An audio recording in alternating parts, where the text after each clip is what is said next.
Ang ating debosyon mula sa kasama ni Jesus ngayong Sabado, ika-9 ng Agosto, taong 2025 na pinamagatang Panalangin upang Magtagumpay mula sa panulat ni Ginang Yana Ibrahimova na taga North Gyeongsang, South Korea. Ang ating babasahin ay matatagpuan sa Awit Kabanata 20, talata 1 hanggang 9.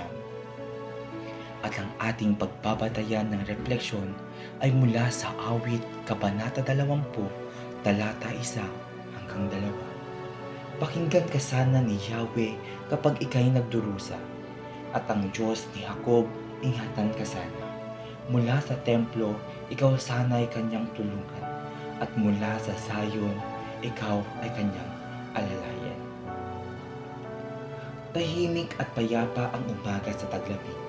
Madilim pa ang langit at mahimbing pang natutulog ang aking mga anak.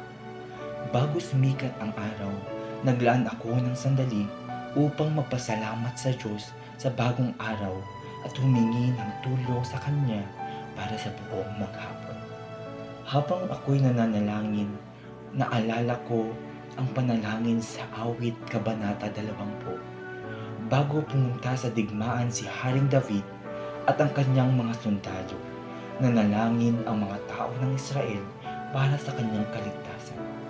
Ang tagumpay ni David ay nangangahulugan ng buhay at kalayaan para sa kanyang bayan, kaya umawit sila. Sa pagtatagumpay mo kami ay magbubunyi, magpupuri sa Diyos sa aming pagdiriwang. Ibigay nawa ni Yahweh ang lahat mong kahilingan. Naranasan na ni David ang tulong at proteksyon ng Diyos noon pa, lalo na nang talunin niya si Goliath. Kaya sinabi niya, "Ngayon alam ko na, ibinibigay ng Panginoon ang tagumpay sa kanyang pinili. Sinasagot niya ito mula sa langit at ibinibigay ang tagumpay sa pamamagitan ng kanyang makapangyarihang kamay." Habang papasok ang bagong araw at nagsisimula ang mga gawain at problema, pwede tayong magtiwala sa pangalan ng Panginoon. Sasagutin niya tayo kapag tayo ay nahihirapan, proprotektahan niya tayo, magpapadala ng tulong at bibigyan tayo ng lakas.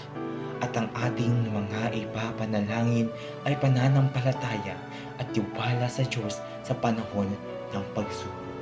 Tayo po ay manalangin. Mahal na Panginoon, tulungan po kami na umasa at magtiwala sa inyo kahit sa mga oras na pakiramdam namin ay wala ng pag-asa.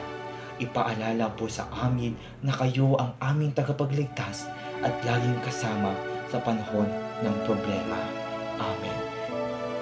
Isipin ngayong araw, pwede akong magtiwala sa Diyos ngayon at sa bawat araw. Mapagpalang araw po sa ating lahat, naway patuloy tayong lumakad kasama ni Jesus.